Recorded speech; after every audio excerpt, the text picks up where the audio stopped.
everyone, we're back for our Saturday event at 5 in our area, 2 on the West Coast. And so today what we're going to be talking about is the trim the table pattern. This is the pattern right here. We talked about it last week. I showed it to you, said you could go ahead and get it to be ready to get going with this. But if you don't have it, that's no problem. You can get it because realistically, you're not going to be able to sew along with me today because I've worked on things ahead so that we can keep this to a reasonable amount of time. So we're going to go ahead and get started here. If you downloaded the handout, it can be found on the Westalee by Me site. It can be found on the Sew Steady site. There's several places, but we've got something new. I think you're going to really like it. And that is, we have a shopping cart up here. So if you are actually on your computer and you're watching, you could click on that link and it's going to take you straight to Sew Steady. Or you can make some notes and afterwards go to that link. It's going to take you straight to be able to buy the items. Now, some of the items Sew Steady doesn't carry, like ruler stickers and things like that. I'm not actually even using ruler stickers tonight, but those extra items obviously are not going to be on there. But the main things that we're using, including that pattern, are available straight from Sew Steady. And Megan's here again with me, and she's going to post the link right in the comments area so that you could even click on that so that you could go straight to the site and order.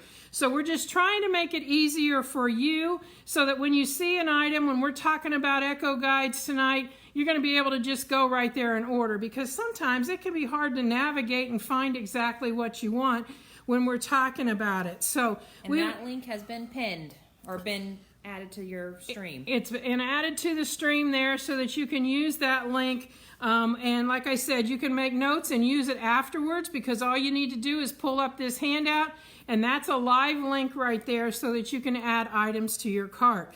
So we've got a lot to do tonight. We've got a lot to share, so we're going to get started here. And we're going to be doing circles on, we're going to actually be sewing some circles. So those of you that have never seen that, you're going to like that. And I think even those of you that have sewn for a long time are going to find some hints and tips that are going to make your sewing a lot easier down the road. So if you look at the back of the pattern, and I've got it right here, I'll hold it up here so that you can see it a little bit easier.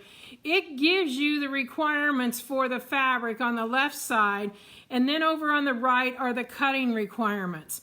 Now on the left side there, those are going to give you for 2, 4, and 8 placemats. If you wanted 6, obviously all you have to do is combine 2 and 4, and you'll have the amount that you need to use to make that. Now you'll notice on the front that there are some bonus projects, the little mug rugs that are in there. The little mug rugs can almost be made out of the scraps of your fabric from this. So that's why I actually did those, is because I thought, oh, I've got these scraps and those scraps. What can I do to make those cute little mug rugs? So you can see that you could do that also. So the instructions for those mug rugs are in there. And so what we're going to be doing tonight is, I did this pattern. I created this pattern long before I knew anything about template quilting. I knew circle quilting, the circle sewing, excuse me, how to use the Sew Steady's extension table, but I didn't know anything about template quilting. So what we're going to do tonight is we're going to embellish these pieces with quilting. So it's going to be a little bit different. So you're going to want to have something there to take some notes, because rather than, like it says in the very first piece of information, fuse an 18-inch square of fusible fleece to the backing, you're not going to be doing that. You're going to be fusing it to the pieces that we are going to be doing our template quilting on. So, do we have any questions before we get going? We do have one. Wants to know what kind of thread you're going to use. Well, for starters, I am just using a 40 weight, 50 weight thread. Actually, that's what I'm going to be using the whole evening. So here's our finished project. I don't know if I can even get it all in there. We've got a circle that is our napkin. So this is actually a big circle. We'll be doing that at the end tonight. And so that's going to be our napkin that we've put in there. Now you can do it smaller. If you wanted to fold it in half, you can put it in like this. This particular napkin is just an 18-inch square. But we're going to be using it so that we're making it so it's bigger, so I kind of like the look of fluffing that out. And so what we're going to be doing is we're going to be doing some template quilting on this piece, some template quilting on this piece, and then we're going to be doing cross hatching on this middle piece. So I've got identical pieces here all ready to go. I'll get the ones I don't need out of the way for you. And I've already folded my strips, these strips right here. That's a 2.5-inch strip. You can see those requirements right on the pattern. And these are my pieces that I'm going to be quilting. So this one is 8 by 18. Those of you that have the pattern in front of you, this is an 8 by 18, and this is one that I'm going to be doing some quilting on. That's my top piece, and it really doesn't matter because it's the same for the bottom. And so those are two pieces that I'm going to be doing template quilting on. So I've already fused my fusible fleece. Now I like to use Pellon 987F. It's a one-sided fusible, and we're going to be putting that right onto that piece, and that's all of the fusing, or that's all the that we're going to be doing to adhere that is to fuse it. Now I'm going to give you a little hint here, and hopefully I can find my sample.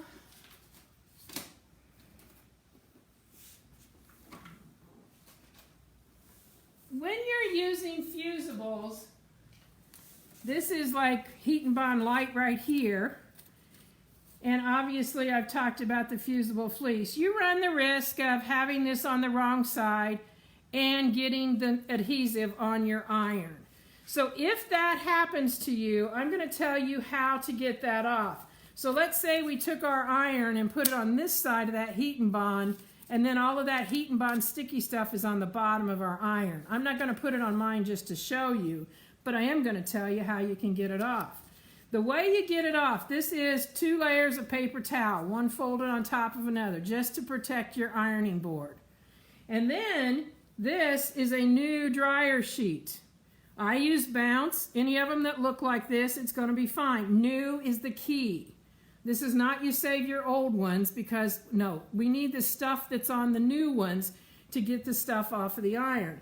So I'm putting that right on top of my paper towel, and so if I had my iron that had fusible, mine doesn't have anything on it, but let's say it did, I would set this on my ironing board and I run it back and forth across there, and that whatever is in this dryer sheet is going to take that off of my hot iron. So your iron is going to be hot. And believe it or not, it works on a lot of things. I actually somehow don't remember how it happened, but I fused a bread bag to the side of my iron, and I use this method to get it off, and it makes all the difference in the world. And you do need that paper towel. Regina just said she's tried it, but she forgot the paper towel, and it really doesn't work. So right, it thanks doesn't. for that. You need the paper towel, and basically I use the paper towel to protect my ironing board, and we just leave this lay at our ironing board, because you know when you get that nasty on it, what you usually do is, like if this is the edge of my ironing board right down here, the edge of my table, I would just take my iron. I'm not going to touch it, guys, don't worry. But I would just take my iron and run it across the edge of my ironing board just like that. And believe it or not, it gets it off. Now, another good use for this is if your iron doesn't necessarily have anything on it, but it just doesn't want to glide anymore. If you will just do this same thing, run your iron back and forth, you will be shocked at what a huge difference that makes in your fabric, or your iron being able to glide right across your fabric. So we've got some questions about that fusible fleece. One, would you ever use that in a quilt? Probably not. The reasons that I like to use it in placemats, and I sometimes use it in table runners, is because of it is not nearly as it doesn't have the drapeability, but it has structure more than just a batting does, because this has got a structure to it that keeps it so that your placemat is always going to stay that same nice shape. So good question. Another one from Lillian, is the Pellon heat resistant? So I think what she's asking is, could I set something hot on it? Oh, it's like if you were going to put this in the middle of your table? if you're going to do that, what I would do, great question, hadn't thought of that, but let's say you're going to make just round ones and you even leave this off of there and you just have something round here. You could put in a layer of, help me ladies, they're going to tell, I can't think what it's called, you know what I mean, it's the one that they use in making the hot pads. Somebody will come up with it and we'll share it as soon as you put it on there, but you could put a layer of that in here with it, and I would do it just like I'm going to show you, and then I would add the layer, probably, well, you wouldn't want to put it on the, well, yeah, you might want to put that on. Insulbright. Thanks, Elta. Yep, thanks, I knew somebody knew it. Okay, that's why we're a team here. You and us, we're all a team. Oh, you all are telling us. Thank you, guys. All right, so Insulbright. So we're going to make the pieces and parts here, and then we're going to assemble them together. But to answer what she said regarding that Insulbright, you probably would want the Insulbright to be on the top, and so you might put that in here and have that instead of, I don't know how you would hold, you could hold it together with pins, I guess, but have that instead. Now this, being the structure that it has, it is also thinner. So I had to lower my foot just a little bit, which you'll see here in a minute.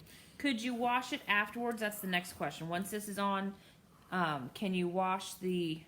Oh, all this can be washed. Okay. Yeah, it's all perfectly, it's all intended for that. So I doubt that a hot pot would do much to this. I think that if you were going to put something hot, you would be fine to put it on this to protect your table. So in other words, it would be on the back of your backing. It would be on the back, like so in the first part of the instructions, when you get your pattern, instead of putting a fusible there, you would put the Insulbright right on that. So that way you could be doing that, and that would protect your table. So anyway, now I'm going to show you this. I'll probably show you a couple of times, but I have used mini templates to do, and I started out with what I thought was going to be a good thread. Can they see that, Megan? Perfect. Okay. And it looks okay, but it kind of looks like, yeah, she thought she had the right color. And so up here at the top, I've got 2 of those on there. And I went to do the bottom, and I did one, and then I said, nope, I'm changing colors. And so I put this color on, and it matches this much better. Although it doesn't jump out at you as much, I think it looks a lot better. So to eliminate having that problem at all, don't use a busy fabric like I did. For those of you that were with me just a couple weeks ago when we did the stocking, I was using this so that when I put a display together, these will all go together, the stockings and the placemats and whatever. But I think this would be the better color of thread, even though it doesn't jump out at you. So the whole idea of what I was doing here was when I picked my template, I wanted it to look like my poinsettias. So that's the reason I picked this one. Unfortunately, I tried red. Obviously red wouldn't have worked. We tried green. This is just not, it matches this, the light part in there, but it just doesn't show up very well. Once you stitch it out, it looks white instead of... Yeah, it looks more white. So that's going to be something that you're going to want to play around with. Now, what I want to show you is, and Megan, you're going to need to get my lovely circle over there of paper. These come out to be about, I would say 17 inches, because we start out with, maybe that's more like 16.5 inches. I haven't even measured it.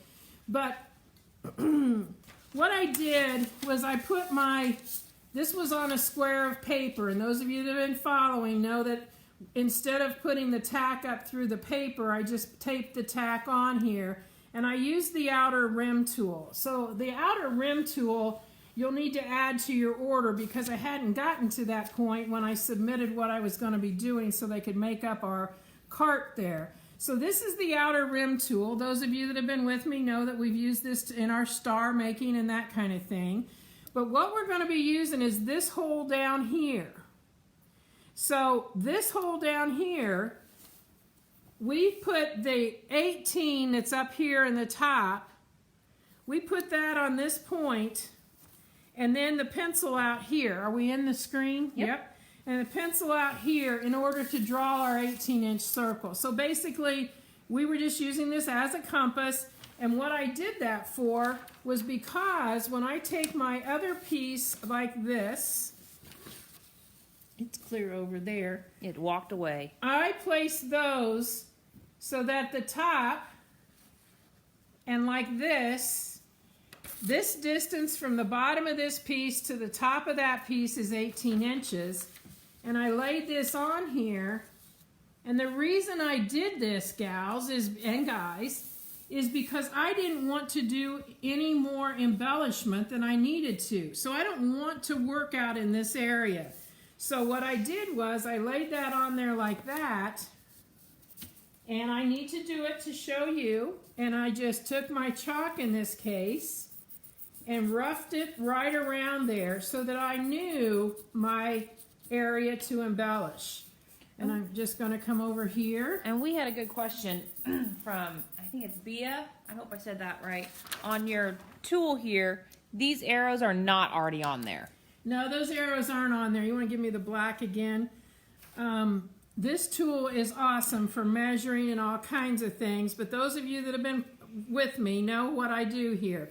If I'm using this end right here, where the arrow is pointing to, that means I'm using the numbers on the same side as the arrow. I was using this as a compass, and that means I'm using this end, this rounded end, and I'm using that hole for my pencil. So I'm using the numbers on this side.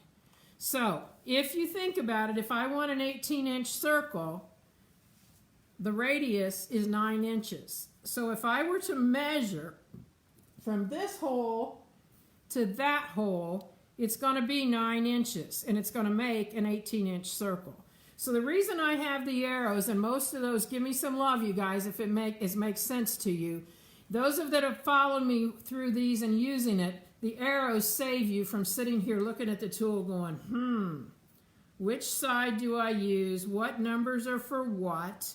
And it just makes it a whole lot easier to have an arrow on here. You can mark it any way you want. I just use my ruler stickers all the time. So what you mean is you use this arrow for these numbers, and this arrow shows you to use those numbers. And I'm using this end, and that's why the arrow points this way. And so that means that up here is where my thumbtack's going to be. If I'm using it this way, I'm using this straight end, and my thumbtack's going to go in these. It's the same thumbtacks, but the numbering is different and for different purposes.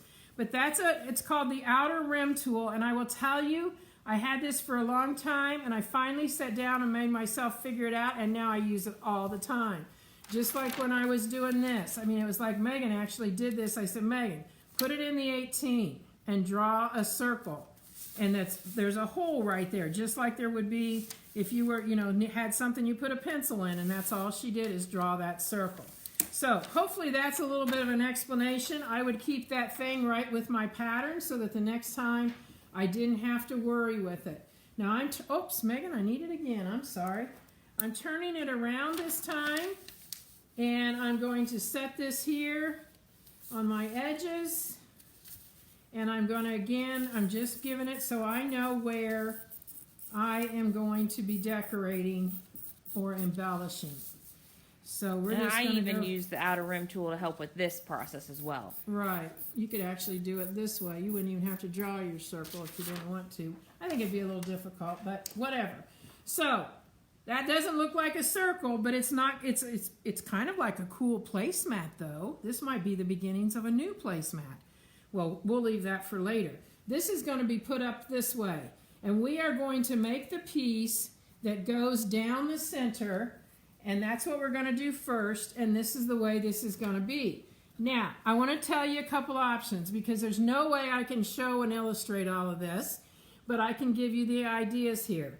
What you can do with this is you could make this black if you wanted to, make this solid red, and then make yourself a black buckle in here, or a gold buckle would be better, and this could be Santa.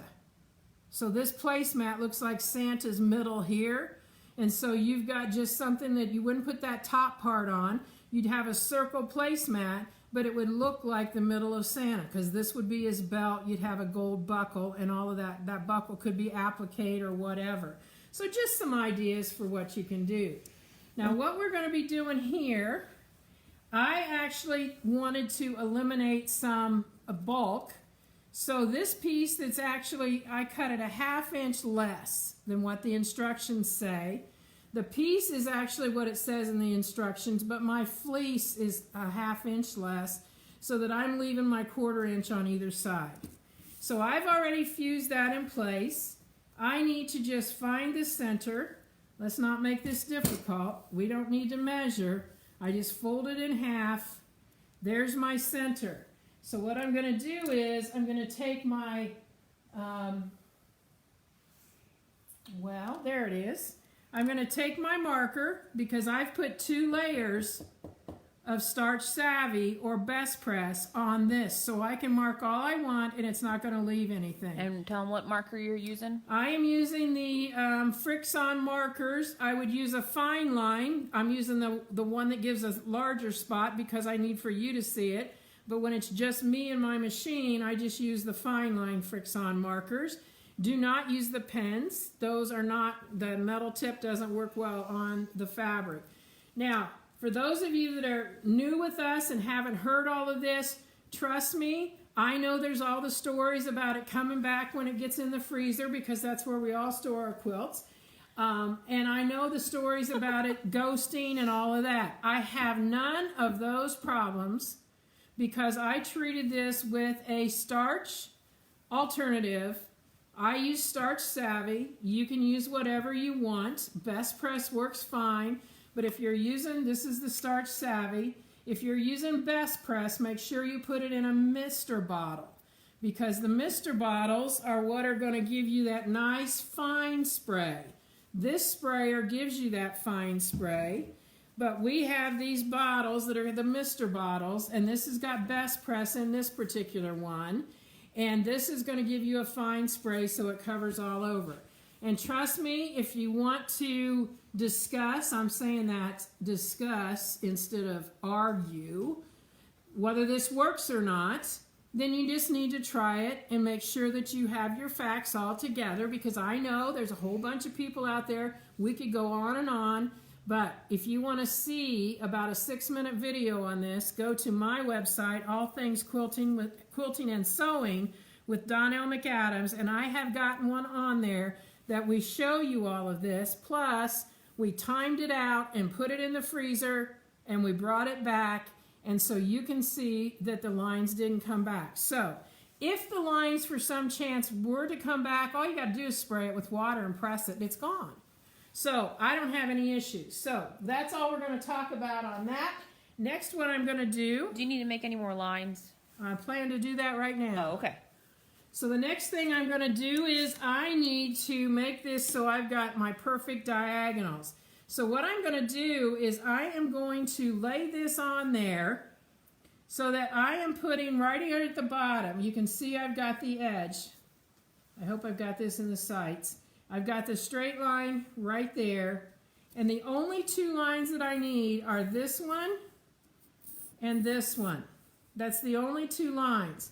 So what I'm going to do now is I'm going to extend that.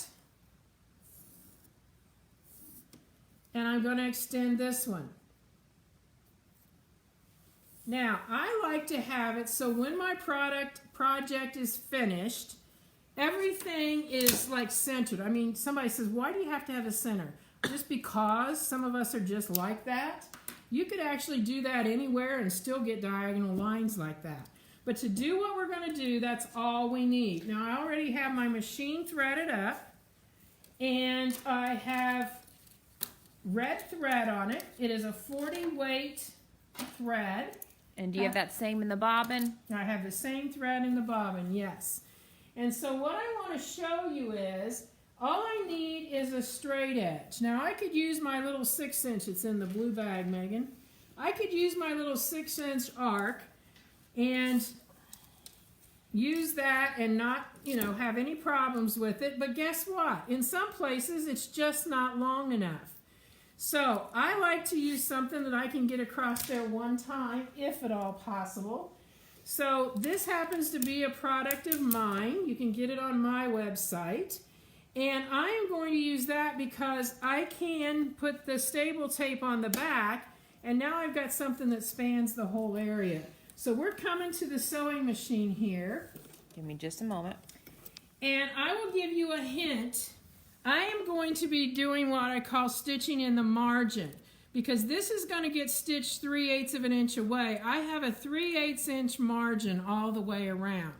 So when I come up to this edge right here, I'm going to, before I do anything else, I'm going to pull my thread up just the first time, just because I know some of you want me to make sure that I do that. I really don't need to. And you'll see in just a few minutes why I say that. It's out in the margin and it's not going to matter. But I've got both of them there. I'm sitting that needle down.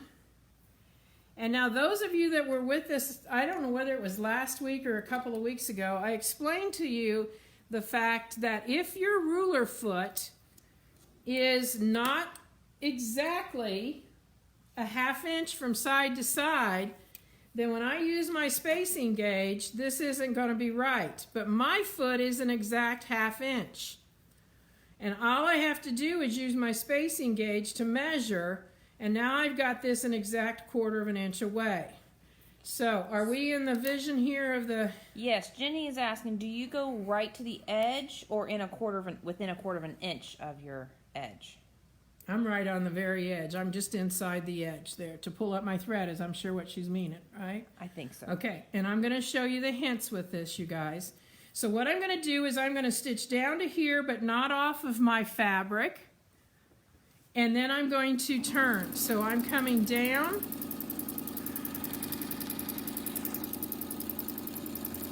But not off. And then depending on how well you or how comfortable you are with your rulers, I would probably just set this here at the back and measure and go back that way. But if you're not comfortable with that, or in the case of what I'm doing, I want you to be able to see what I'm doing.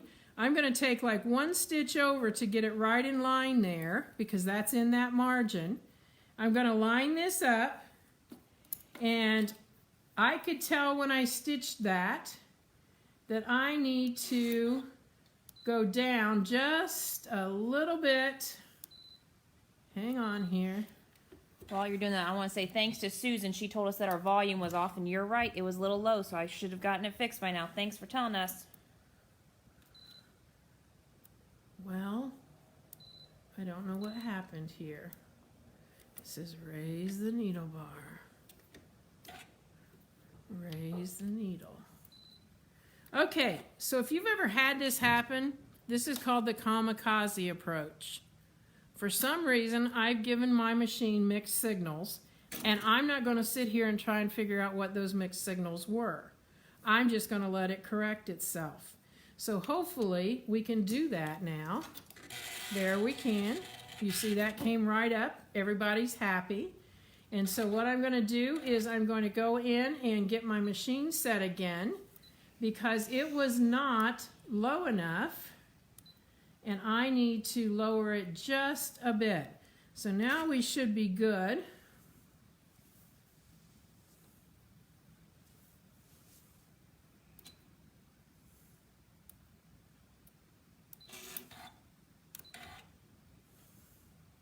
Don't you just hate it when your machine sometimes is smarter than you? Well, or you send it so many mixed signals that it's not liking what's happening. Ruler work. Light, here we are. That looks more normal.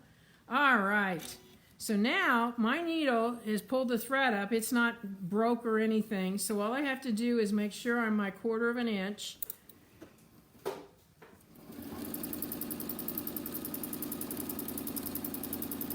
Now when I get down to this one, I'm going to need to go ahead and break my thread. So I'm just going to cut the thread. The tails aren't going to matter. They're small anyway. They're going to be getting off of there.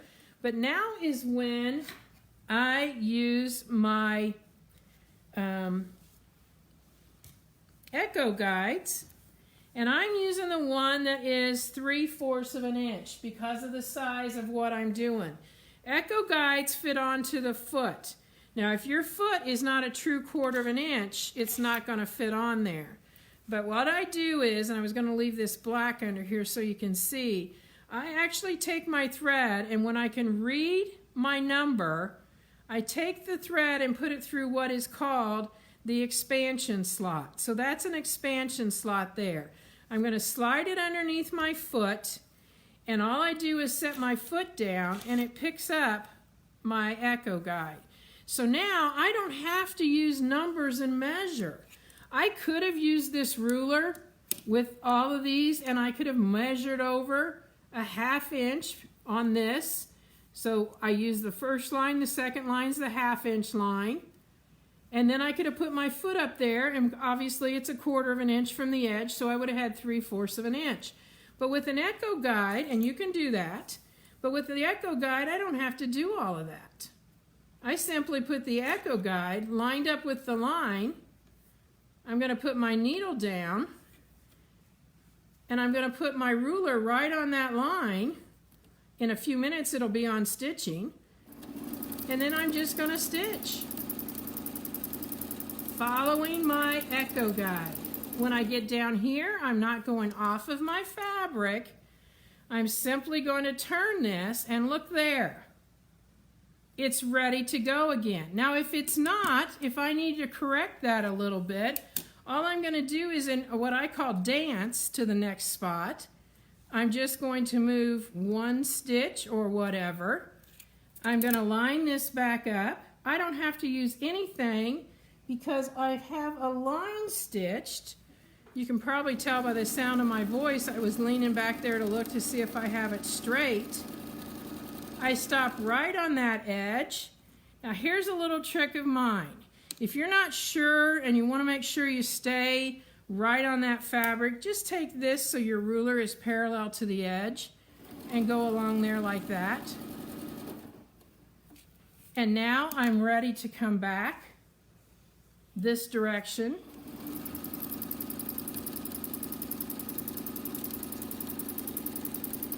I stop just like 1 stitch away. I'm setting it so my ruler is parallel to my fabric, and I just go over until the edge of my echo guide matches up.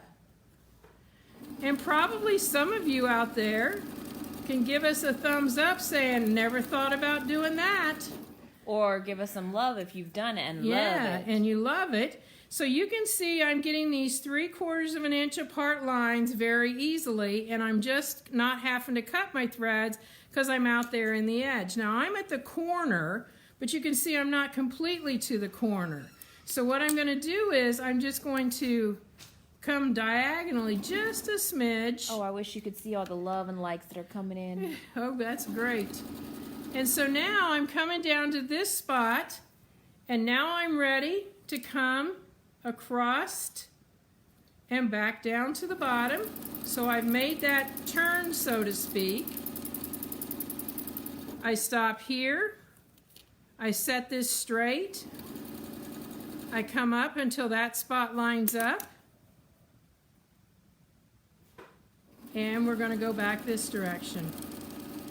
I do have a question from Myrna.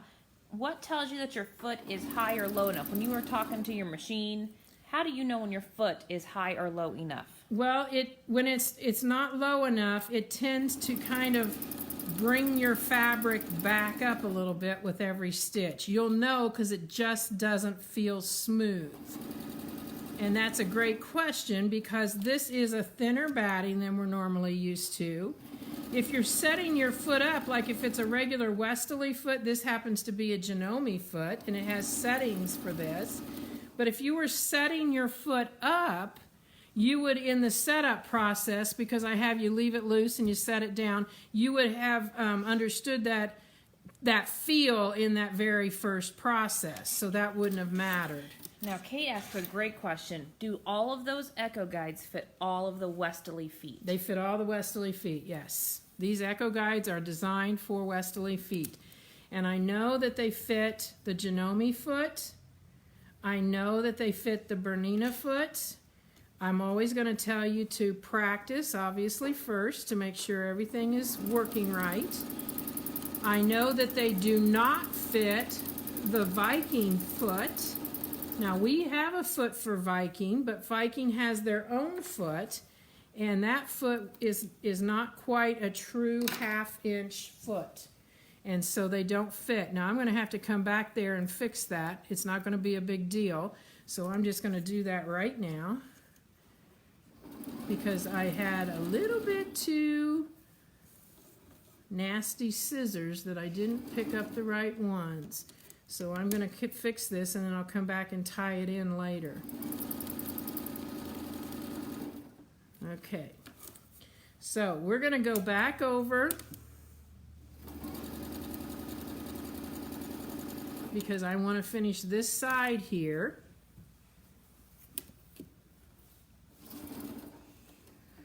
And you always want to have a little bit of a margin. If not, like I don't know how many of you have taken my project bag class, but we have done that and it has some cross hatching. It's a little different than what we do here, but it has cross hatching in it. And we actually make the piece larger to start with and then trim it down. And you could do the same thing here. You could make the piece 1 inch larger so you had plenty of extra room. Okay, so Michelle is doing the math here. She says, so the 3/4 Echo Guide plus the 1/4 ruler foot equals that each of those lines are 1 inch apart, right? No. It has 7.75, that's 3/4 of an inch. So the finished, don't add the foot. If I measure right now from my needle out to the edge, that's 3/4 of an inch. So the Echo Guides actually tell you what the finish yes, is, not yes. addition to. Oh Good my goodness, question. we don't want to do the math. If we don't have to do the math, we don't want to do the math. Yeah, the 3/4 of an inch is actually the finished. Good question. And I will tell you, I think the Echo Guides are like $10. It's the best $10 you'll spend.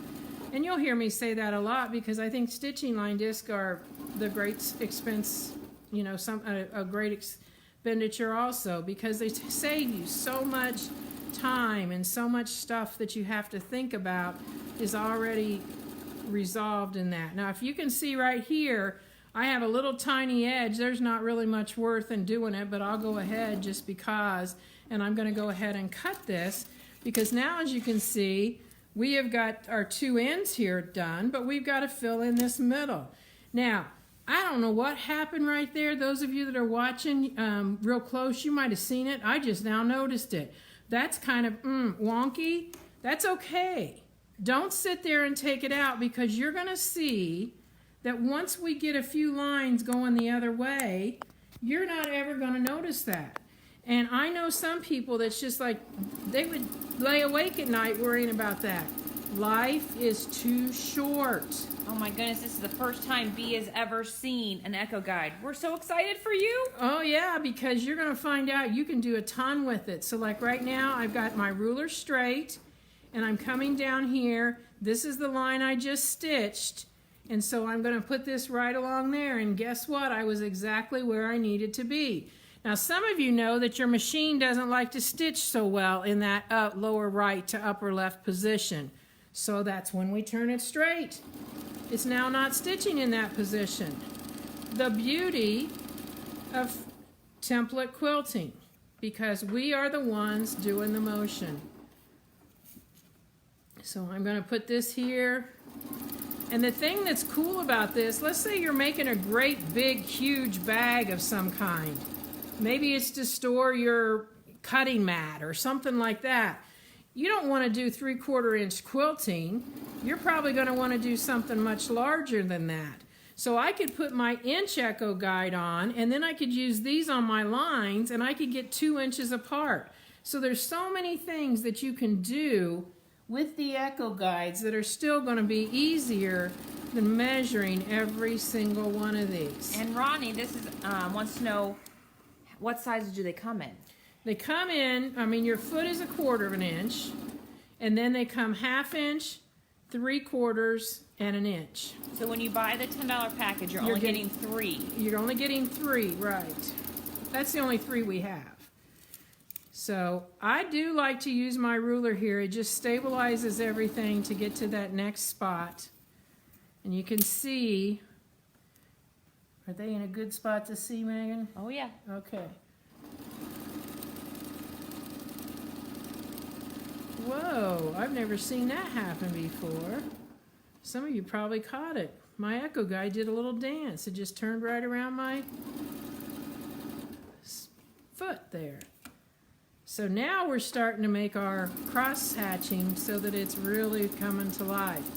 Now, I will tell you that there's a lot of times that you think, oh, that cross hatching or whatever is not really going to pull up my fabric. I know this fabric was 18 inches when I started, and since I've already made one, it does pull it up. It pulled it up, I would say, probably 3/8 to a 1/2 inch. It's not a problem on the pattern we're doing, but it might be a problem on something you're doing. So remember, what I said a while ago is it may be easier to cut whatever you're doing larger and then cut it down to size after you've done it. Patsy said that her Echo Guides did a little dance the other day too, so. Yeah, and I think right now I could pull mine up a little bit. And to pull it up, you've got several options. I have curved scissors here, and I'm just going to use them kind of as a little bit of a lift and pull it up so that it's on there, because it's just that the actual Echo Guide itself, that hole is not just a straight down. It's kind of like a bowl. And so if you pull it up, it's going to get tighter. So I imagine it's probably not going to dance anymore because I pulled it up and got it tighter. So April's looking at your ruler there and wants to know, how thick is it? This ruler Yes. is the same as a low shank template. So I think that's, I'm not sure. We can look here. I happen to have a sheet of paper here that tells me low shank templates are 1/8 of an inch. So it's an 1/8 inch thick. And I use the ruler obviously for centering borders and things like that. There's a lot of uses for this ruler because you can see two different measurements, but it works perfect to be able to put this on and also be able to use it as a longer template. So now you can see I've got those finished. So I'm coming back into here. We're going to put the foot down, line it up, get on that edge. I don't need to pull that thread up because it was cut. If I just pulled it out and cut it, I would need to do the pulling up. Now remember, we've got our margin here. And so what I'm going to do is I'm going to just come down this margin. So you guys keep asking questions. Megan will keep answering or telling me what they are, and I'm going to just stitch away so we can get on with this. I've got a question. Nanine from Sweden, she said, when I use my Topaz sewing machine, I put the Echo Guide with the back side up. It fits well then, but not when it's right side because it's too big of a hole. Oh, that's perfect. That's an excellent way to solve that issue. Okay, I want to make sure that wasn't going to be a problem. Oh, no, that's great. That's a great thing. I'm glad you told me that, because if I have somebody saying it's slipping, and you know, that might be a resolution. I'll have to try it for the... for your Epic? For the Epic, for the foot that is made by Viking. So Jenny asks, can you get that ruler for the high shank? And I think we only have a one size for that. We only have ruler. one size, but you can use low shank rulers on a high shank foot. That's not a problem. A lot of people that have two different machines, one being low shank, one being high shank, they just buy all low shank rulers. So if you didn't know that, like I didn't know that when I first started, and I was spending way too much money getting high shank templates. So I use my low shank templates on my high shank machine. So I think you just answered April's question of, can you use the low shank with the high shank? Yes. Okay. Not the other way around. Perfect questions. Whoa. That's a bad one. You can see that there. But for those of you, this is the line that I was worried with earlier. You can't even tell it now. I'm just going to mosey on down here. If it really shows up when I'm finished, I'll take it out. But a lot of times we spend too much time trying to be perfect. Mary Beth wants to know what ruler that is that you're using. I don't think you told what it was. This is a ruler that you can get on my website, and this is because I'm the one that makes and distributes it. And this is called the 12.5-inch centering ruler, because my original intent before I ever got going with this was mainly for using it to measure centers of borders and that kind of thing. But it has proven invaluable. I absolutely love it. I actually love the color of that green rather than it being clear, because of the fact that it's easier for me to line things up and follow. I just dropped the link to that in there, Mary Beth, if you want to go look at it.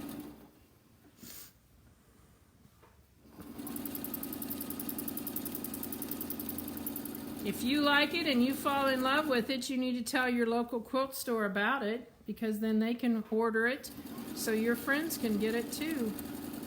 Okay, so we have finished, and so I'm going to trim these few threads that are showing here,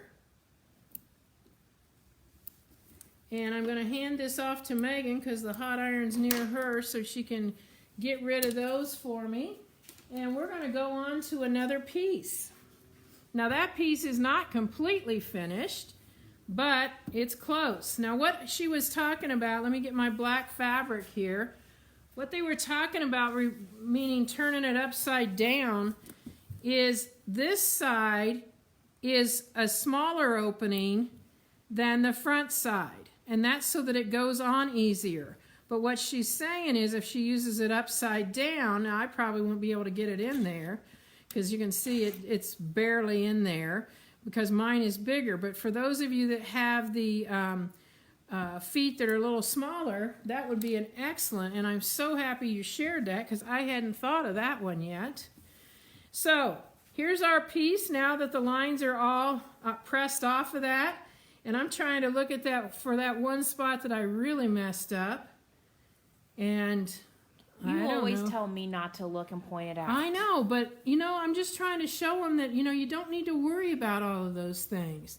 It was really pretty crooked, too, and I don't even see it. Well, perfect. I guess the iron fixed it. All right. So what I'm going to do now with this piece, I've got this white in here. I'm going to switch out my thread. And we are going to be using a mini template. And Megan, if you want to lay that black piece up there again. Because although the weight of my threads is the same, I don't want any little spots peeking up on me. So I'm going to change to my gold thread. Notice I don't take my whole sheet off. Okay, I don't have to. So what I'm going to use here is I'm going to be using the small, this is a set. If you've not seen these, you're missing out. This is the set of what we call crosshair rulers. It's the minis. And I actually take and mark them with a marker. You can see the 5 there. Yeah, I could stop each time, and I could also look up here, but I want to see them so I can see them easily. We have a 5, a 6, and an 8, which is the same as what we have in our large. What I'm going to be using tonight is the 8. Now, the reason this is such an advantage to have these is because even though I come out here and I get this marker, or this same marker is 8, do you see my design is small? And I really don't have anything to mark in here. So you would be marking just a tiny thing and then having to cross a bunch of lines. So I find that the mini crosshair grids are well worth their investment. And the one that I'm using that I found out looked like a poinsettia is the Spinifex 15. And the mini Spinifex come with 2 different sizes. And so I'm using the 15 2.5 inch. And so that's the one that I'm using. You can use, Megan, you want to hand me my green folder right here? You can use any of those templates that you want. I think I have them all. And maybe not. That's a new one on me. So I have all of these little minis here. And they create all kinds of fun, different designs. You can see that this one's kind of a leaf that kind of goes off to the side. I guess I have it upside down and backwards both. So there I've got that. There's those three. We've got all of these different ones. So there's a lot of different spin effects. We won't go through all of those. I kind of did my little audition of them. The best thing I can tell you is when you get them, stitch them out in a 5, 6, and an 8 point. And then save that so that you would be able to see, is that really what you want? So now through the magic of just pulling back a sheet here, I will show you that the one I'm using, I stitched out in the 5 right here. I stitched out in the 6 here. And I stitched out in the 8. And I thought the 8 looked the most like a poinsettia. So are you telling me that all three of those are the same template, just with different points? Oh, correct. They look so different. Yeah, they do. And that's the thing why I say when you get them, it's probably best to just, draw some 5-point grids, draw some 6, draw some 8, and then draw them out, or stitch them out so that you can have a reference and you won't have to do that every time. But you can see it's fun because of the fact I've got a bobbin on the loose, Megan. I'm going to need it in a little bit. So, okay. The reason we say that is because we also have cats in here and they take our things and we can't find them. So you can see what the overlap creates here on this one versus this one here that now looks more like our poinsettia. And they're so much fun. I mean, who would have thought that that template right there is going to look like that when it stitches out? So that's why I say when you get them, and it's just easier to have that so that you can have a reference as to what they're going to look like. Now, even though I'm not happy with the way it shows up on my fabric, I'm going to go ahead because this is what I have prepared for you. And I'm using my 8 point. Now, the reason again for our line is so that I stay away from that. I don't want to come down here and do that work and not have it. So I'm going to come up into this area right here. And I can actually see, and I think you can too, when I use my chalk marker, and this all irons out. Yep, we can see that. And that's a Choco marker with Pounce iron off in it, right? I have refilled my Choco marker. This is a Choco pen, Clover Choco pen, and I've refilled it with Pounce iron off. I started to say thread. I think it's called chalk. Okay, so I have changed my color of bobbin, and I'm going to change my thread. And we haven't talked about needles. I'm using a 90 top stitch needle. Actually, this is a Janome machine, so I am using their purple needle, which fits all of those same specifications. Are you also using a Janome foot or using the Westalee foot? This happens to be the Janome foot. Okay.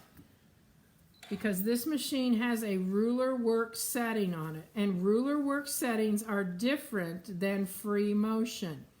So if you've not heard me talk about all of that, you might want to go on to Westalee by me and look in the files, because those of you that have Vikings, you're going to want to pay attention to that, because that machine has that beautiful feature of sensing every single time the thickness of the fabric, which is not fun, nor is it necessary. And it's frustrating when you're working with templates because it means that the foot ends up jumping up on the template. So that's in the Westalee by me files. And Kara wants to know, is white the only color of Pounce? She knows about the cinnamon trick, but is white the only color she can use? If you want it to iron off. They have 5 colors: white, yellow, blue, pink, gray. Did I say 5? Was that 5? I think that was 5. Okay, they have all those colors. But that's not the Pounce. They don't iron off. Okay. They don't iron off. So there's all those colors, but they don't iron off. Okay, so I'm going to go ahead and I'm setting my foot down. I'm putting my needle dead center in the middle, and I'm going to lift this up. I will tell you, because what you're going to see is something that's a little different, but I will tell you I do not have to tie off any of this. You're going to have enough stitching going back and forth through that middle that you're just controlling these threads to begin with, and after I get started I'll stop and just cut the thread. You'll see why. So I'm taking my template, I'm putting it right up to the center there I'm lining up my lines. I'm getting my thread out of the way. And this is one that you might want to practice a couple times, only because it has a weird feel to get started, because it kind of comes out of the gate and takes a turn. And if you haven't done that before, it can be a little tricky. Now, here's something that we've not talked about to my knowledge, and that is the fact that even though this design is completed, I'm back to where I need to be before I start around into the next one. I can't see my stitching. So since it's a template, I think I'll do it again. And just for good measure, I'm going to do it again. So now I can actually see that design there, whereas with one stitching I couldn't. So don't feel like that you have to just stop with one. I will have done these three just about as fast. It doesn't take that much time. And so now it's going to be bolder on my fabric. Can we go in just a little closer on that so they can see? I'll try to keep my hands flat here so that I'm not in the way. So always wait till that needle stops. I'm going to stop here to show you. You can't even see anything right there. It's like I didn't even stitch it. So that's why I like to do this particular one 3 times. And now I'm going to move it again. So if you didn't have as busy a fabric, would you still go over it 3 times? Probably not, unless I wanted that bold look. I'm one that, you know, if it shows up with one time, I'm pretty good with it. You know what? This one I'm not sure. This may be the 4th time because I wasn't counting while I was talking. But sometimes if it's not showing up, multiple times is not going to hurt a thing. I'm going to stop and get this thread out of there because it's just going to start getting all involved. There's 2 and there's 3. Always have to wait because otherwise I sometimes get ahead of myself. Now another thing that I haven't mentioned tonight, and that is the fact that I set my machine speed to medium, and then I simply take my foot control and turn it around on the floor so that my toe is on the back edge, which is the one closest to me now because I turned it around. And all I do is floor it so I get a good consistent speed. Now I'm finished, so all I'm going to do is I'm just going to kind of dance around a little bit and then cut it, because that way it's all sealed up. It's going to be fine. But I want you to see what that center looks like when I'm finished. Where is it? There we go. There. You can see what that center looks like. Oh, it's it looks really like, pretty. That is. So that's the way, you know. Is it raised up any? And it doesn't feel much like it's raised up, but it sure looks like it. But that way you can see what that design is and what 3 times around does for you. So what I'm going to do is I'm going to come over here and I'm going to do another one real quickly in this area, because I'm just making these on here as if this was like a Christmas ornament that had some embellishment. So you can do whatever you want. You don't even have to do this. Obviously, this pattern can be made with not doing anything. You could do it so it was just the band that we just did. And I've made a lot of those just like that. So just the band has the embellishment on it. And that makes it look really nice. So, you know, you don't have to do all of this. This pattern was, like I said, not ever even designed for anything with template quilting. And fusible fleece doesn't have to be quilted.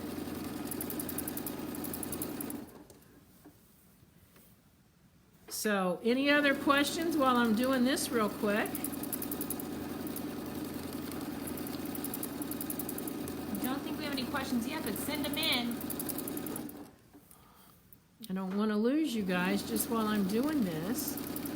So earlier, this is just for me. Earlier you mentioned having it maybe where you make it look like Santa's Belt. red suit and belt. So what kind of embellishments would you do there if it was all red? Would you just do the cross hatching on that then?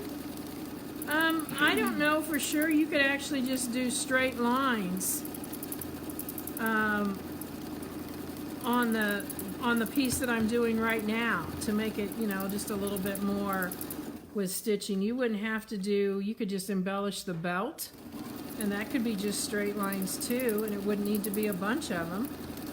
You might want to use some decorative stitches on your machine. I don't know. I like to find ways to teach you guys things that incorporate other skills or other things. So like this template set that I've been working on is designed so that you can use it as background fills for like your embroideries or your appliques or, you know, different things like that. And so hopefully that's coming soon.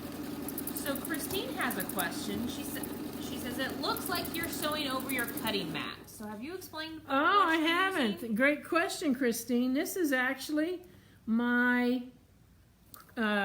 free motion glider in this case. It's called the Grid Glider. You might be able to see that on the screen there. Oh, look at that. It's a good thing I lined it up. I'm going around again. I've already finished and didn't even know it. So it's a grid glider, and this is what allows my fabric to glide smoothly. It covers up all of the joins where my table joins and meets there. So that's what that is. So I've got my second one done. I think that's all I'm going to put on this particular... Whoa, I did miss one. I thought when I was doing that, I skipped one. I didn't actually not do it. I just totally skipped it. So as you're getting that all figured out, Lillian wants to know, would a metallic thread be strong enough to do 3 times around? Probably not. But the metallic thread is probably going to show up a lot better than this one did. Okay, so Debbie is sewing along with us on a sample, and she says the foot keeps getting stuck on the seams of the block. How can she fix that? I think that's where she needs to use your little tool. Is she talking about she's doing this on something that's got a piece block That's of some what point? it sounds like. Okay. She's sewing on a sample square, and the foot keeps getting stuck on the seams of the block. So what you're going to have to do is, in the future, piece your quilt with 60 weight or 80 weight thread. I pretty much prefer the 60 weight. And I was surprised that some of you that were on one of the other educators, and I can't remember because I've watched several, when somebody brought this problem up, nobody replied. And you know, I know you know it because you've been with me, but if you will piece with a 60 weight or 80 weight thread, you will have flatter seams and it'll go right over that. But in the case of where you are right now, the easiest thing to do is to either get out a seam roller, which is hiding over here under all of my other tools. This is a seam roller, and you would actually roll that seam down so that it was flatter. The other thing that you can do is to set your foot to the height that is necessary at that seam. So in other words, you're going to be setting it to the seam height, and then it's going to be probably a little bit challenging to get over the, well, on the lower fabrics, what I'm trying to say. It might be a little challenging there. So if you were, like right now, if the center is where 4 seams intersect, that's not probably going to be something you're doing. That's just not going to work. And that's why some of our designs are moved out. And those of you that were with me a couple weeks ago, I showed you how on the buttons and bows quilt that we did, that I actually used my thumbtack on the top of my fabric because I couldn't get through all the thickness of that seam. So if you haven't seen that, go back and watch Buttons and Bows. I'll tell you what, you guys, that was probably one of my favorite quilts that I've done.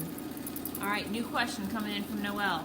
Would buying the mini grid crosshatch be better than buying the 8.5 crosshatch? They all have different purposes.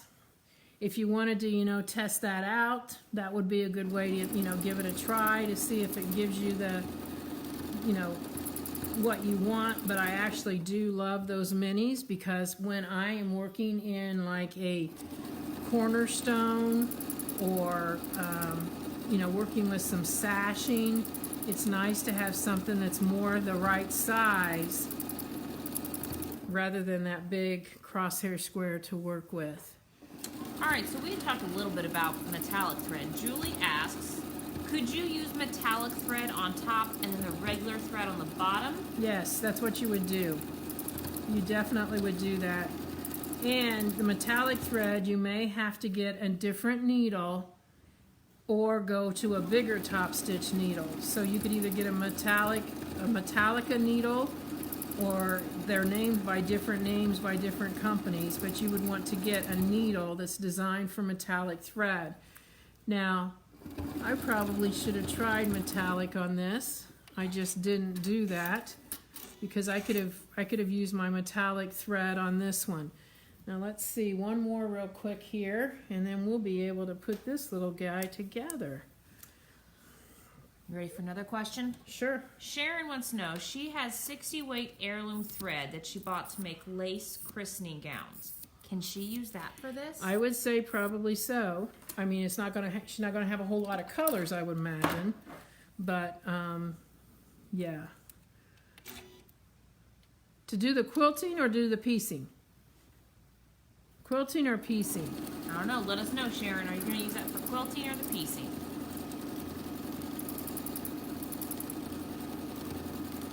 Now, if you're using metallic, you're going to get the flare without the 3 times. There's no question. I would not stitch over it because of the fact that it's metallic. It's probably the second time the needle goes through it. That's not going to be a good thing.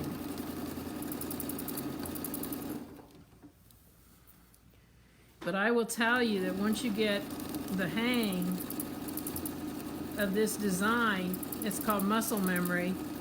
This going around it 3 times is like nothing. Now I think I missed one here. Nope, it's there. Line and line. She's using it for piecing. Piecing would probably work. I'm just going to tell you, like I said last week, I don't get paid by anybody to do this. I don't get paid to tell you what I use, but I like Alex Anderson's Quilter Select thread. I also like the Aurifil, but I'm liking the 60 weight Quilter Select, and they have a great variety of colors. Now I want you to think on this. When you're piecing, you don't need a ton of colors, maybe 3 or 4. White, cream, gray, black, because that's the main colors that you really need to be piecing with. You don't have to match.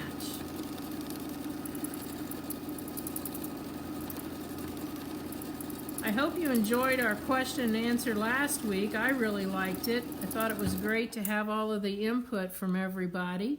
I learned things as we go, just like tonight. I've learned about putting the echo guide on upside down on machines it doesn't hold on to. That solves a big problem. The unfortunate part is that is not related to, but it doesn't resolve the problem of that the spacing gauge. So this is kind of a question going back to what kind of markers she used and everything. Carol, I believe she's saying that she's got the Frixon pins, but she's got a quilt that has embroidery on it and doesn't want to do a lot of spraying. What could she do then to use for markers? You're going to have to, you're not probably going to be using a marker because you have to put that on there in order for that to come off. So I think we're ready to sew. I think we've done all of our quilting, so I'm going to get my foot for stitching, and we're going to be changing. And fortunately, we're going to be able to use this same thread. You would think that possibly I planned that, but you'd be wrong. So I'm going to take off my ruler work foot, and I am going to put on, nope, that's not the one I want. That's my 1/4 inch foot. Here we go. I'm going to put on what I'm going to call my all-purpose foot. This one has a clear front edge on it. And on this particular machine, when I go back to my regular stitching, I'm just going to select a straight stitch because that's what I need to do the next part of this. And it will automatically raise my feed teeth. So I don't even have to worry about that. Now because this green grid glider here has this big opening, you don't need to take it off for regular sewing. So I'm going to take my piece like this. I could take it off because I'm going to need to take it off in a second, but I just want you to see that I don't need it for this. Now, this being a wide foot, 3/8 of an inch is going to be the edge. Now, this was a strip that I have pressed together, and I'm just laying it along this edge here, and I'm going to set my foot right on the edge. And I'm going to go ahead and adjust my speed because I can sew a little faster. And I'm just going to stitch that right onto that edge.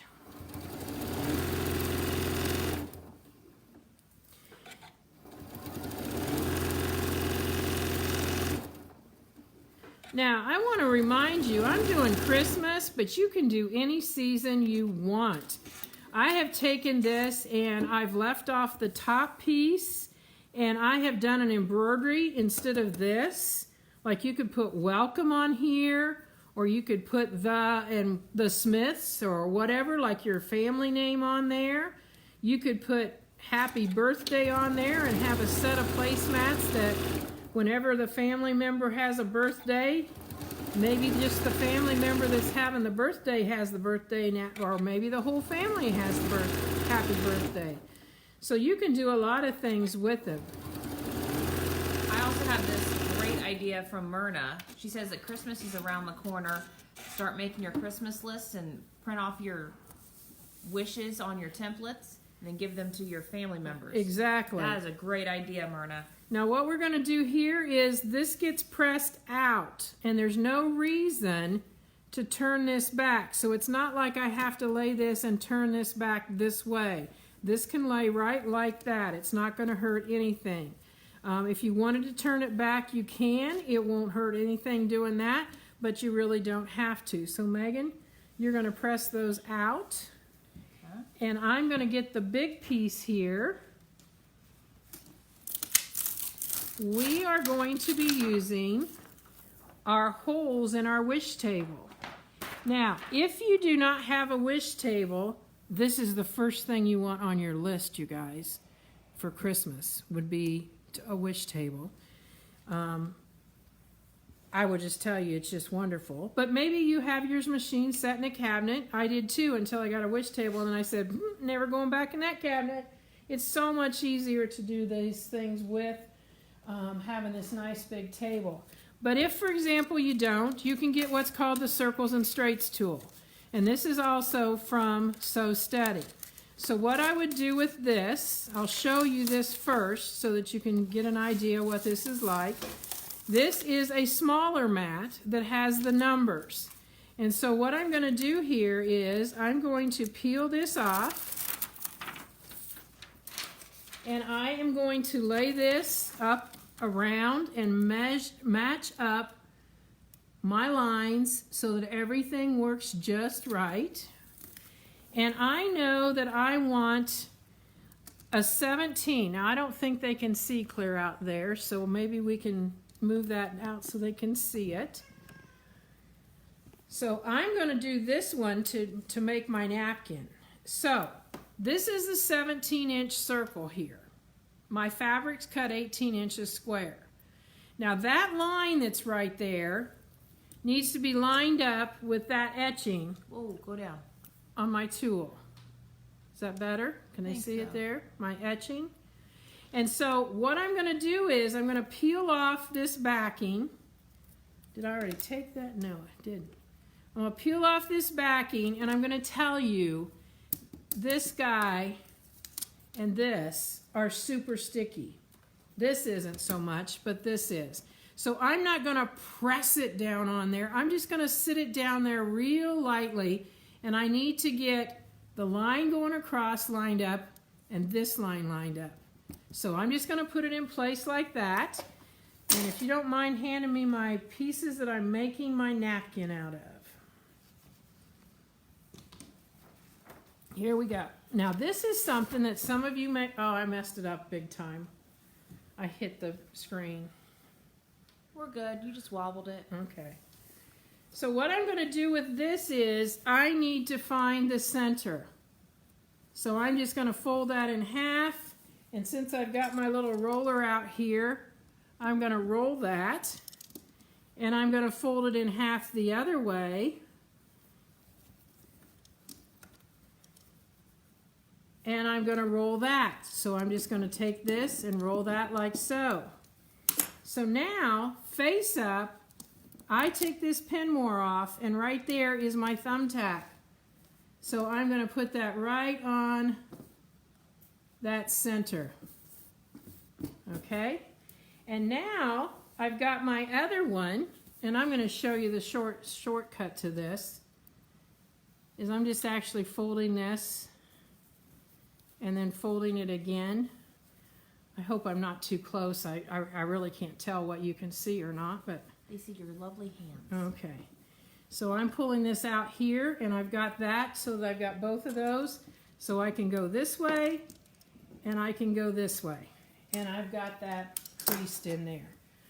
Now this one is going to go on right sides together. This is our napkin that we're making. We're making a round napkin. So I'm going to put this on here, and now I'm going to tell you the big secret. Offset your circles. So you've got two squares now, but you want to put them so that one, can they be seen up here? I'll have to adjust just a moment. I want you to see that they are offset so they look like this. Because what I've done is I have made this so that when I stitch this around, I have stabilized my grain. Because if I put them right on top of each other, this is going to be stable grain here, but this over here is going to all be bias. So now where I have stable grain on top or on bottom, I have bias on top. Where I have stable grain on the bottom, I have bias on top. And so obviously, you know what I'm talking about. It alternates. So I've got the size. I'm going to quickly check to make sure I'm not off my edge.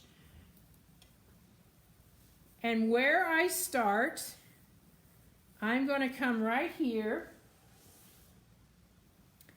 And I am going to put my foot down. It's just a regular straight stitch. And I'm going to stitch forward. And I'm going to use my reverse to go backward. And now I'm going to come on around. And for those of you that have never done this, you just kind of pet your fabric to keep it flat.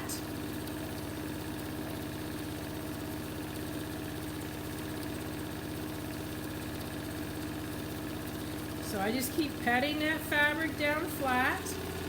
I don't need any stabilizer for what I'm doing. And I watch because I want to stop about 2.5 to 3 inches before I get back to where it was. So this is where I started. That's where I'm going to stop. So I'm going to back stitch, and I'm simply going to cut my thread. Now I'm just going to pull this forward to free everything up. This is where my opening is. Now those of you that have turned a circle know that you cannot ever get this looking right again. Oh yes you can. I'm going to show you the secret. But first, Megan, I need a drink of water. So, Okay, while you're taking a drink, I have a couple questions. Patricia would like to know, since you're on an M7, does the table go all the way the length of the throat? no.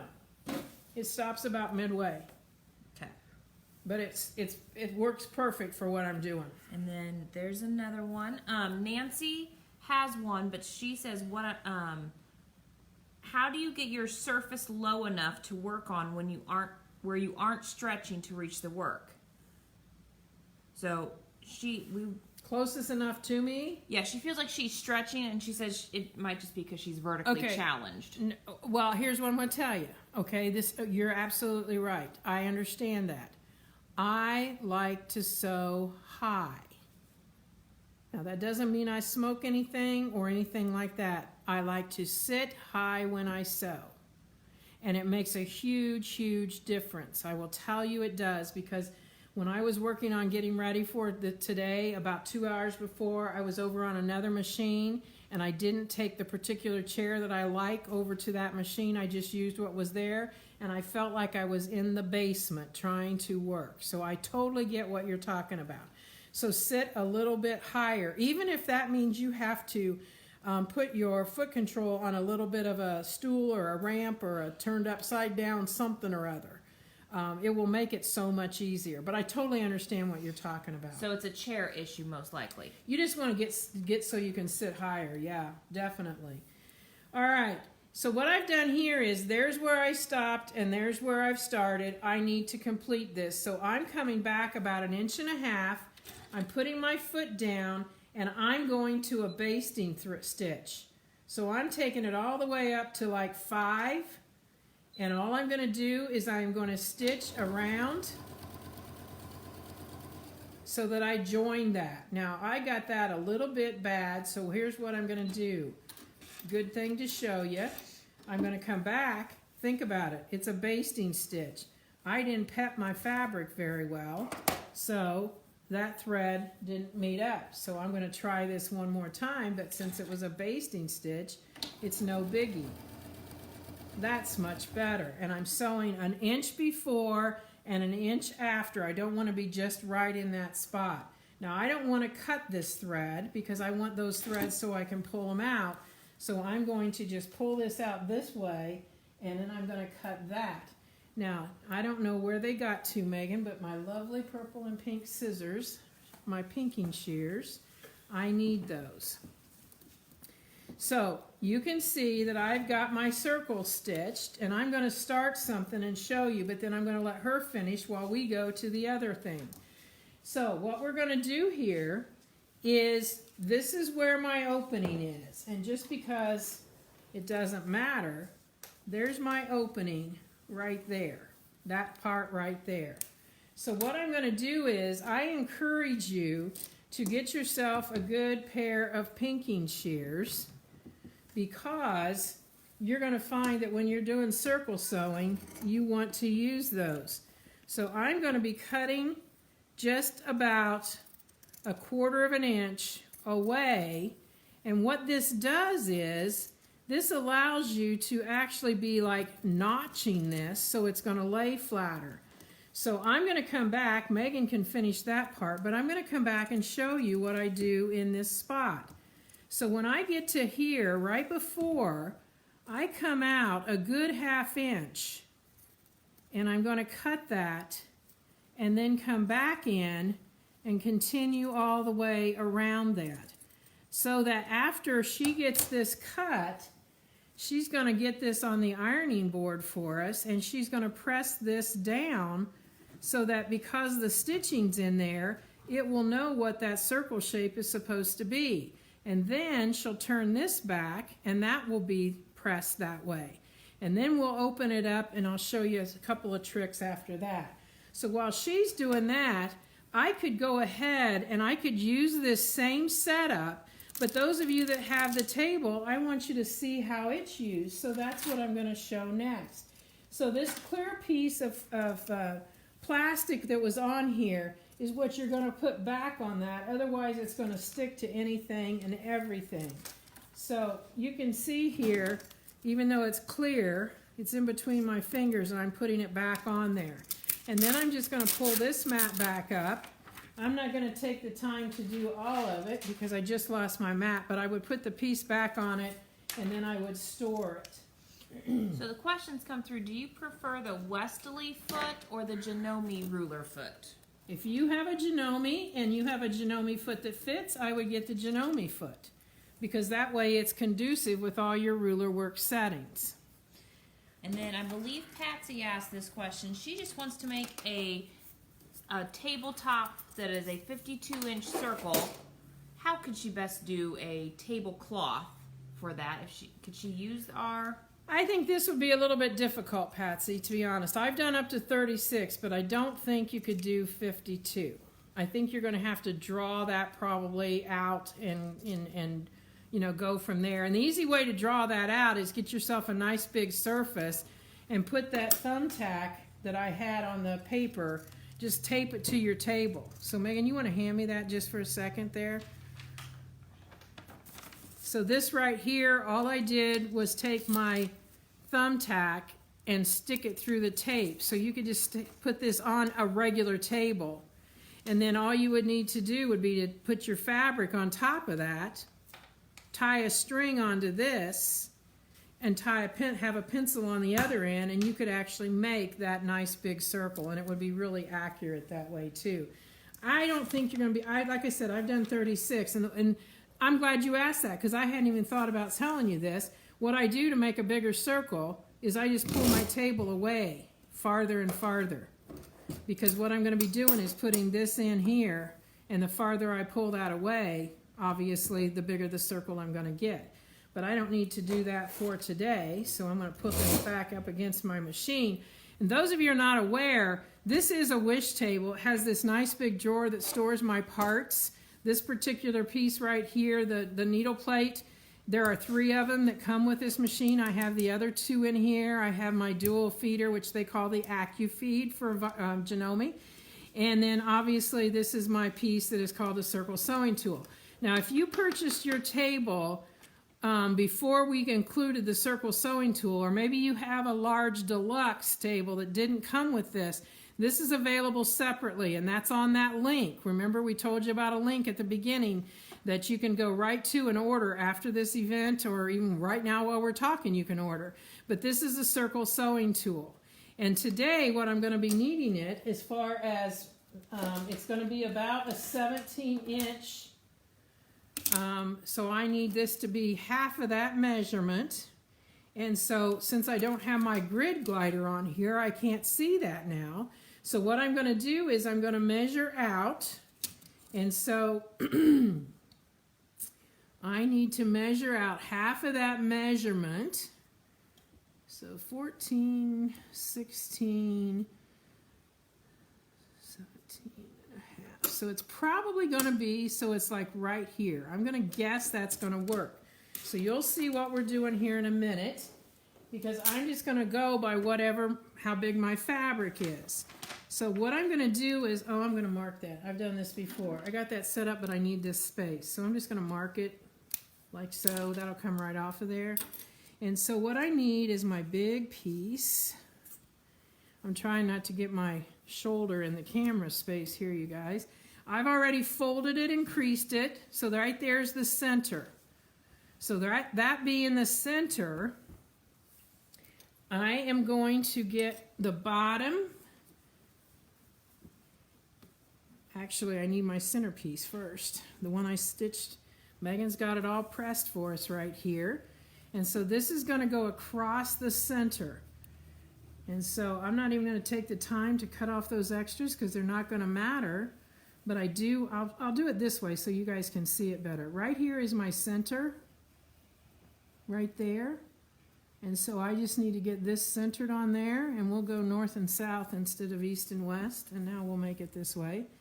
But you can see how this is pulled up. I've got extra on the side. Now this was an 18 and a half, so it's just a bigger piece, but that goes right side down first. Is your circles and straights tool that you just used, is that on that shopping link? It is on that shopping link.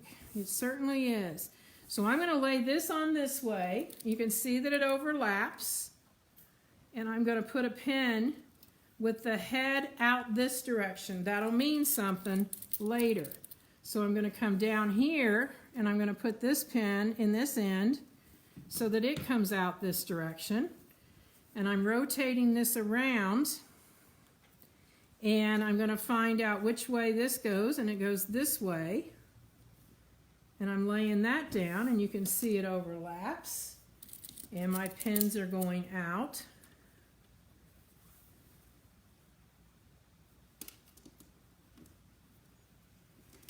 And I'm going to just push this off to the side because I have two little tiny pieces that are going to make that piece on the top. And so what I'm going to do is I am taking the long sides. In other words, this is not a square. You can see it's one side, it's a little bit taller than it is wide. And so what I'm going to do with this is I'm just going to sew 1/4 of an inch.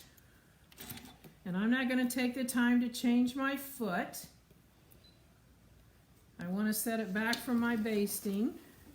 I am going to back stitch here. And so I can get 1/4 of an inch by using the inside edge of my foot. And all I do with this is stitch the two long sides. Pull that up a little bit.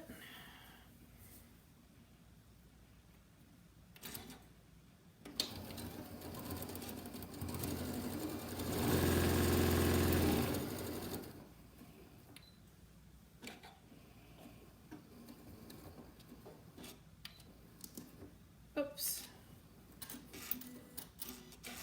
Okay, now Megan, I want you to get me my sleeve board over there because I'm going to iron this over here. I want to show you something that some of you may have. Some of you may never have had because you didn't do any kind of garment sewing. But this is what is called a sleeve board. And the reason I like my sleeve board in my quilting is because, for example, this seam right here needs to be pressed.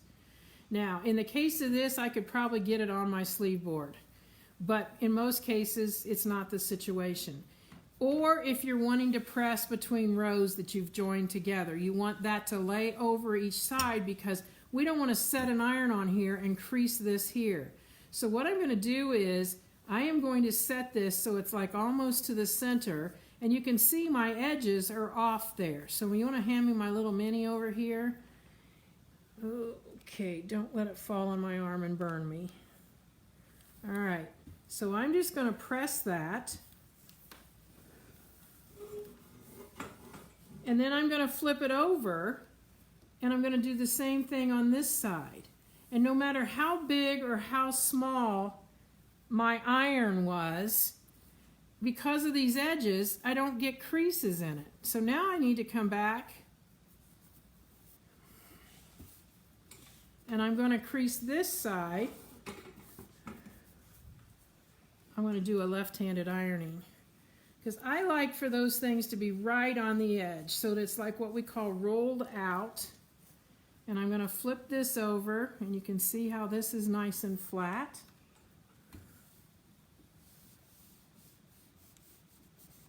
But I just really like to have it so that I have, it's an even bigger thing when I have like 12-inch blocks that I'm trying to press the seam in between there, and I don't want anything else in the way. So I'm going to look here to see, okay, I'm going to fold this. These are my two sides. This is going to get folded this direction. And I'm going to put that in here in the middle.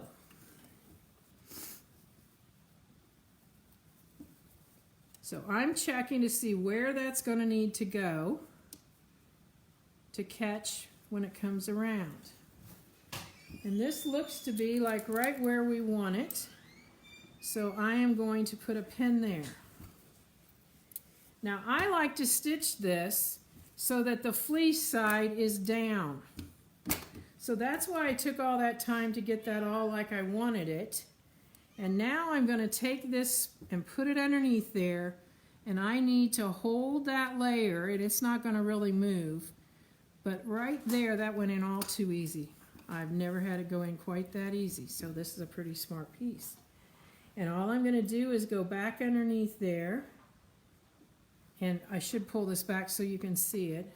I'm back underneath there, putting those in place, and I want to make sure that as I come around, just like I did before that everything is catching. Now I'm going to put this underneath here because in the process of what I just did, I unthreaded my needle.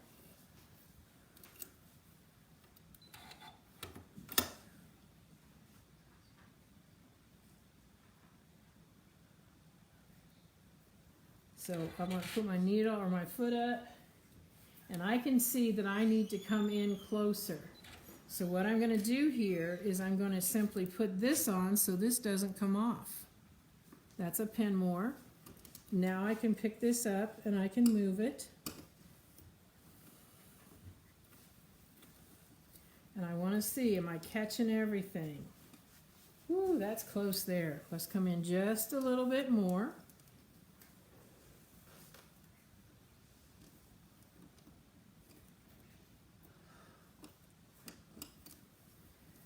And I think we might have it. I just got to get all my pieces laying good and flat.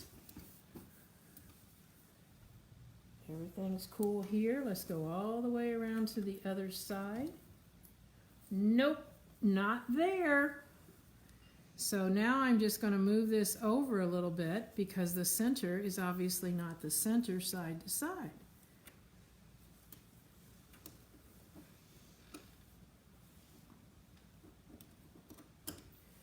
And now we're good. So Sally watched you earlier and she's asking, should your fabric be offset? Not for this one, right? Because this is your final. No.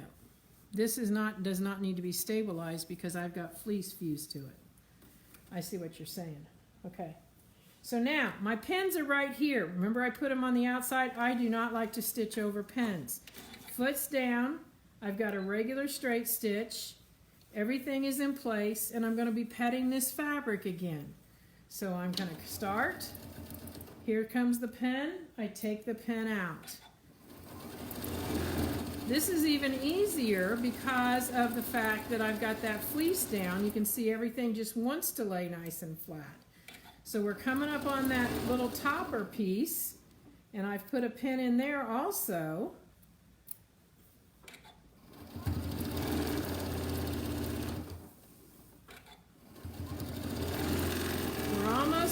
So if you're wondering how much longer, we're almost finished. So I'm taking this pin out.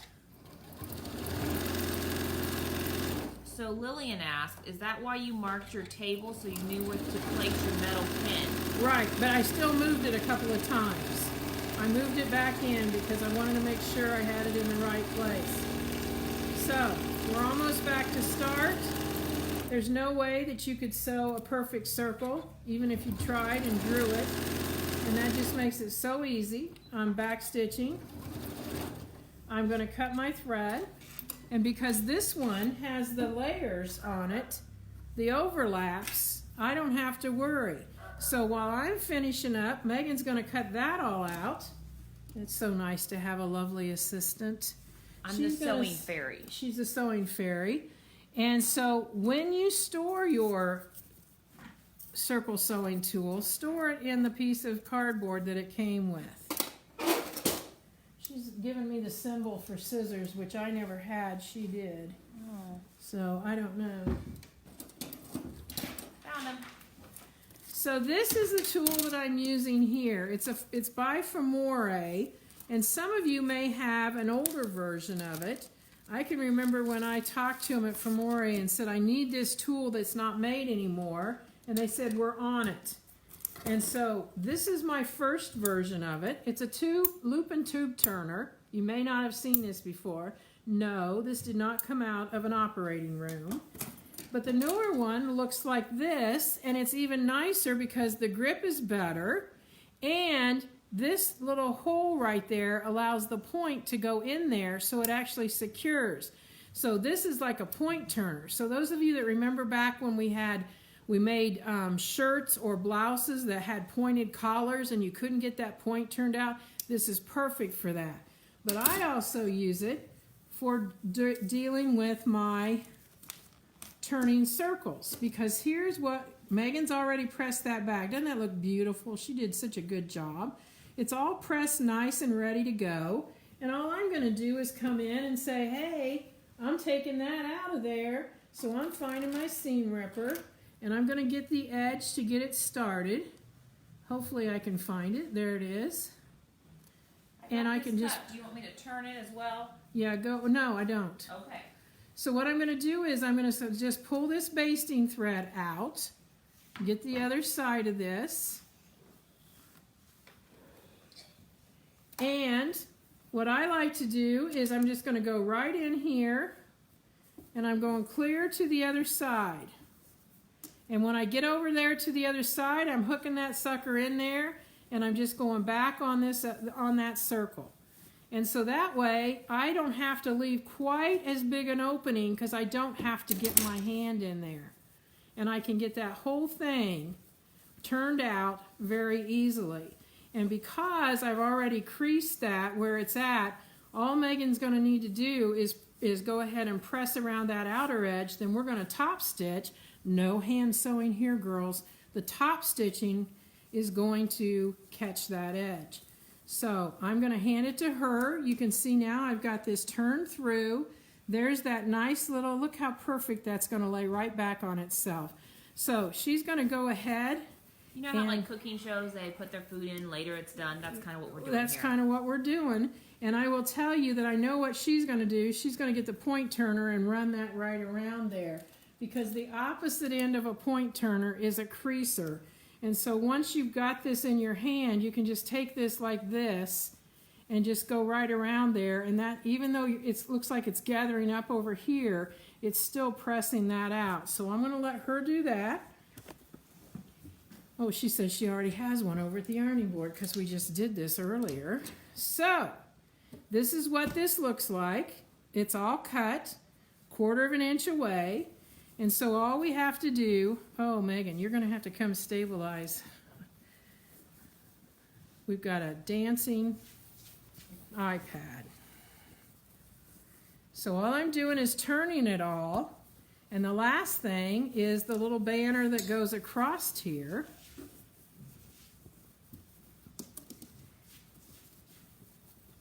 And so I'm going to go in with my hands and just go right around here.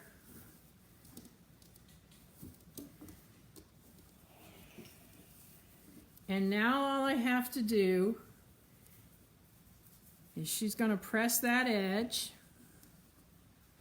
And you can either decide whether you want to top stitch around there or just leave it pressed. And then I am going to, I can do this even before, I'm going to take this,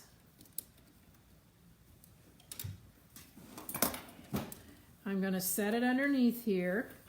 I'm going to make sure everything is where it's supposed to be. In other words, because she hasn't pressed, I mean, it still looks pretty darn good. Because I haven't pressed this, but I still want to make sure everything's laying where it's supposed to be. And I'm going to come in here and I'm going to pretty much just guide that 3/8 inch by using the edge of my foot. Now you can see what my foot did there. I don't want to start there. I'm going to start in a little bit. I'm going to put my needle down, back stitch, or forward stitch a bit, and then back stitch. I always forward stitch a little bit first, and then I'm just guiding across there because we don't want to have to hand stitch. But they could if they wanted to. Yeah, if you want to, go ahead.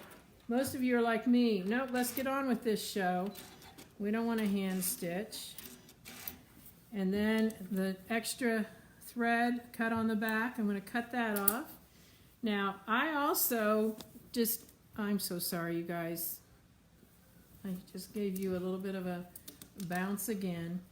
I always want to make sure that I've got this like it needs to be, good and flat, before I just start in stitching that. In a little bit, forward a little bit. Back a little bit,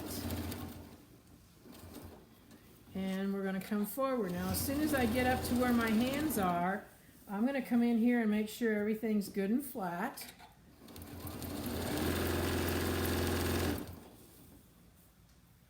And last but not least, we're going to do our edge stitching on our napkin. I may have time to do it on this.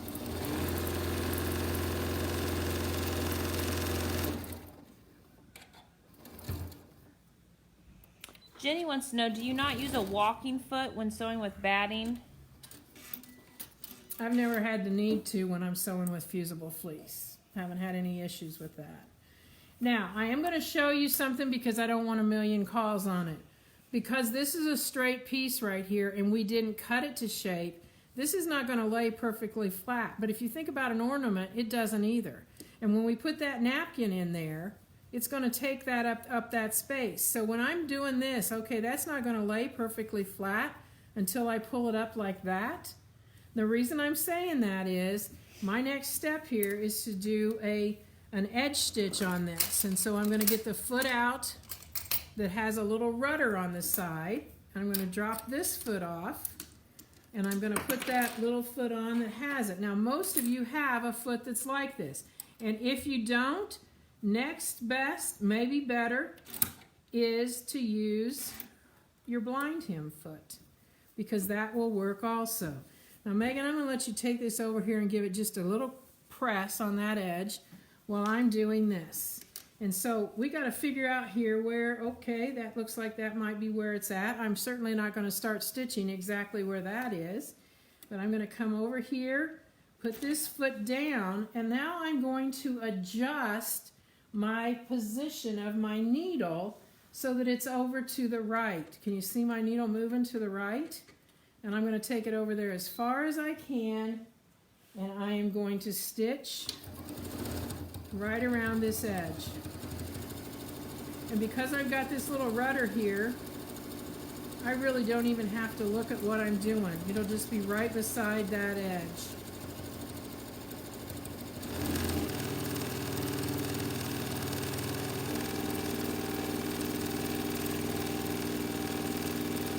I'm like Larry the Cable Guy. Get her done.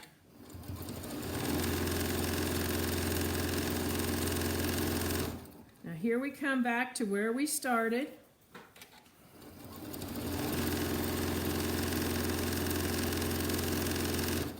I'm going to come right back to that spot. I'm going to overlap and back stitch. I'm going to trim that thread. Trim the thread on the front. Excuse me, on the back too. There we go. I'm going to give her one more press, Megan, and I'm going to stitch around the edge of this. And on this, I don't want to start on this because you can see it, the thread matches that. And I am going to go a little tiny bit closer to the edge on this one. So I'm not going to go right up to that rudder.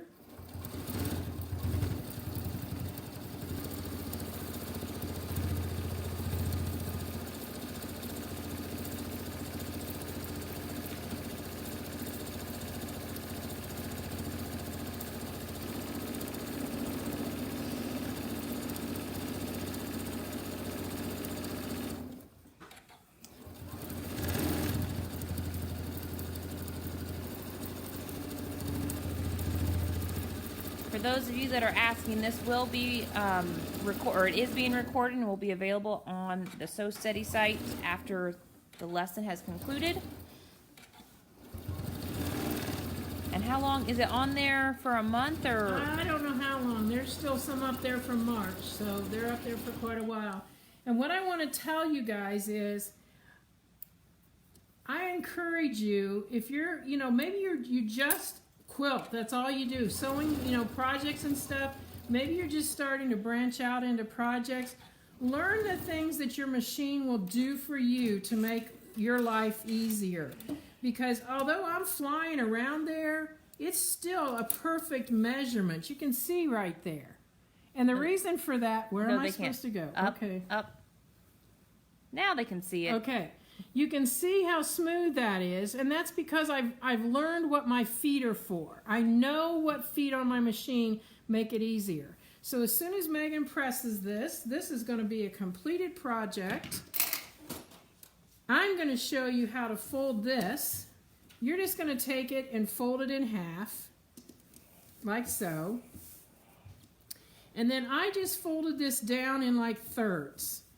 I flipped it over. There's nothing magic about it, but if you want it to look kind of like a big bow, this is the kind of the way you're going to do it.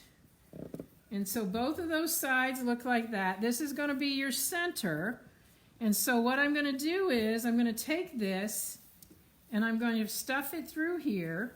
This may be the hardest part of the whole project, is getting that pulled through there and get a hold of that. And it's just because it's kind of tight.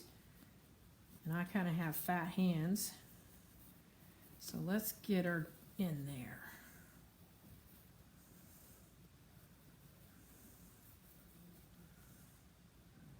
Now, it wasn't as difficult earlier. There we go.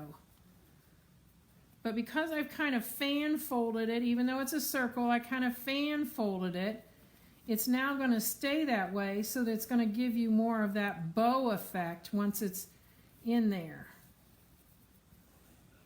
Should have put one of those clips or something on the end of it to Yeah, pull it out. I was thinking, what do I have? Oh, I know what I can do. Just get my hemostats. There we go. There we go. So what you're going to want to do is just hold on to this. Now, when your guests are there, they can get this napkin out real easy. That's not hard.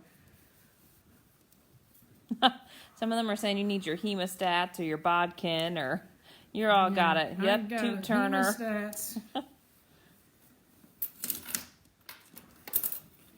So now I've got it in the center. So all I'm going to do is kind of rotate it and then fan it out a little bit. Now, for those of you that are looking at this going, that's a little strange looking. It's the same as what I had on the other one. And the thing that I think is fun about this, think of this if you were doing something at Easter. We'll get it in here and we'll flop the ears down so it looks a little bit more like a bunny. So you can do all different kinds of things with that. You can leave it off. You can totally leave this off. You can put it over here on the side, and like I said, you could have welcome spring in here or whatever. But that's showing you how you can add and embellish. You don't have to do that. The whole idea is we wanted to show you this particular project because we wanted to see the advantage of circle sewing. And you can see how quickly we did those circles. Very fast and easy. I do want to show you a sample of decorative, the blue one there, Megan. The decorative circles, all the things you can do with decorative stitches. And this is one here that has been done creating a placemat that has all different kinds of decorative stitches on it. We actually fused a piece down. This was a square. It was not fused, but it was a square that had fusible on it, straight stitched, and then went back and cut that out and then did a decorative stitch around it. So there's a lot of things on there, a lot of reasons to have a circle sewing tool. So I hope you've enjoyed the project. If there's any last minute questions. There was. So Lillian wants to know, if you just made the circle, could you combine the circles to make a longer circle runner? I actually even have a pattern for that too. I don't have the sample here. I'll try and have it here next week for you, Lillian, how we combine those circles. Because you have to combine them well, let's have two of them. We can kind of show it here. So if you wanted to combine the circles, let's pretend we don't have all of this at the top.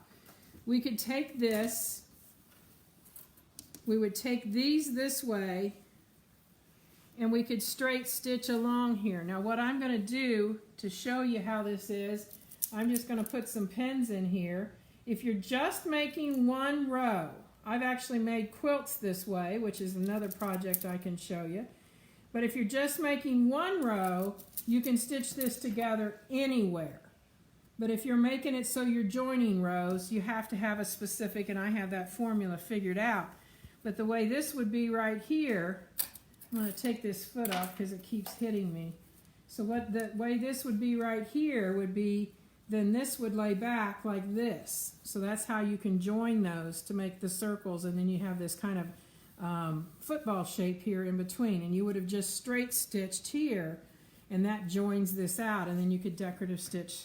So there's tons of things you can do with circle sewing. So stay tuned, stay with me. We'll share some of those as we go along. I appreciate you joining me today, and Hope you can go right over there and get some of the things that you don't already have. You saw the advantage of using the Echo Guides for doing your cross hatching. So thanks for joining us. We'll see you next week. Have a great weekend and a great week. Bye now.